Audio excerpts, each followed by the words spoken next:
안녕하세요. 세상 모든 정보 모아모입니다. 요즘 살기 정말 힘든데 어떻게 표현할 방법이 없네. 코로나가 잠잠해지면 살림살이 좀 나아질 줄 알았습니다. 그런데 웬걸 고물가, 고금리, 고유가 등 체감 경기는 점점 더 어려워지고 있습니다. 이렇게 어려운 상황에 처한 분들을 위해서 8월 1일부터 기존의 지원금이 늘었거나 새롭게 시행되는 복지 정책이 있어 모아왔습니다. 어떤 정책이 어떻게 바뀌는지, 그리고 나에게는 어떤 해당 사항이 있는지 같이 확인해 보시죠. 영상 보시기 전에 수고했다는 의미로 좋아요와 구독도 부탁드리겠습니다.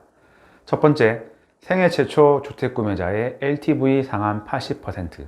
주택을 평생 처음 구매하는 사람들을 위해서 LTV, 즉 주택담보대출 비율을 80%까지 적용하기로 했습니다. 기존에는 투기과열지구 및 주택가격 9억 원 이하 등의 조건이 있었습니다. 하지만 8월 1일부터는 투기과열지구 및 주택가격에 관계없이 담보비율 80%가 적용되며 대출 한도는 최대 6억 원입니다.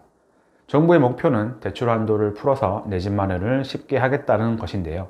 하지만 이 제도의 실효성과 특정 계층만 혜택을 받는 것에 대한 불만이 높습니다. 바로 DSR 40% 룰 때문입니다. 총 대출 금액이 1억 원이 넘으면 연간 갚아야 하는 원리금 상환액을 대출받은 사람의 연소득 40% 이하로 제한하고 있습니다.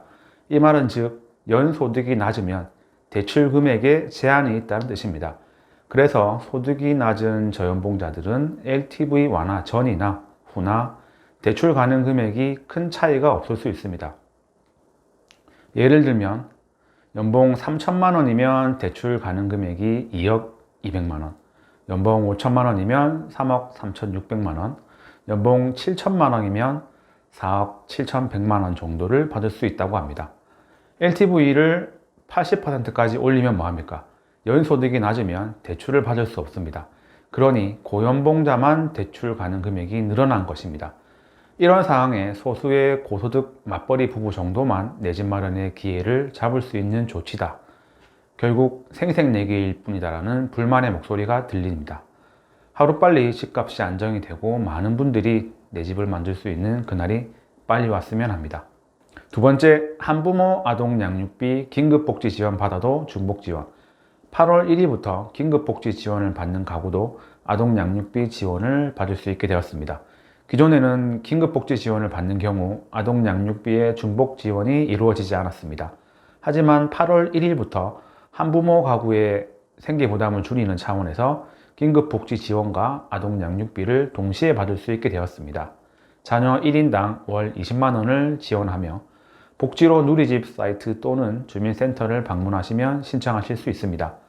1644-6621 한부모 상담 전화를 통해 사전에 내가 지원 사업에 해당하는지 확인하시면 좋을 듯 합니다. 세 번째입니다. 자립준비 청년의 자립수당 인상. 아동복지시설에서 자란 청년은 만 18세가 넘으면 시설에서 퇴소하고 자립을 해야 합니다.